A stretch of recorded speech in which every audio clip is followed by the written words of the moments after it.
నమఃశివాయ. శుభమస్తు. భక్తులందరికీ స్వాగతం. శివుడు తనలో సగభాగాన్ని పార్వతీదేవికి ఎందుకిచ్చాడో తెలుసా?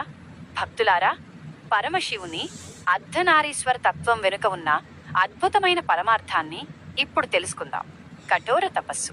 పార్వతీదేవి పరమశివునిపై అచంచలమైన భక్తితో కఠోరమైన తపస్సు చేసింది.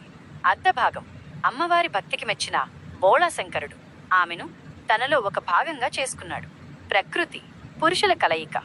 దీనివల్ల లోకానికి పురుషుడు శివుడు చైతన్యం మరియు స్త్రీ పార్వతి శక్తి వేర్వేరు కాదని, ఈ రెండింటి కలయికతోనే సృష్టి నడుస్తుందని నిరూపించారు. సమానత్వం. స్త్రీ పురుషులిద్దరూ సమానమేనని, ఒకరు లేనిదే మరొకరు సంపూర్ణులు కారని ఈ రూపం మనకు తెలియచేస్తుంది. భక్తుడి లీనం. భక్తుడు భగవంతుడిలో లీనమవ్వడాన్ని కూడా ఈ దివ్య రూపం సూచిస్తుంది. ఈ పవిత్రమైన ఆధ్యాత్మిక సమాచారం మీకు నచ్చినట్లయితే వెంటనే ఈ వీడియోను లైక్ చేయండి. మీ మిత్రులకు ఆత్మీయులకు ఈ విషయాన్ని షేర్ చేయండి.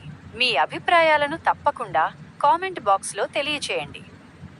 ఇలాంటి మరిన్ని ఆసక్తికరమైన ఆధ్యాత్మిక విషయాల కోసం మన ఛానల్ని ఇప్పుడే సబ్స్క్రైబ్ చేసుకోండి.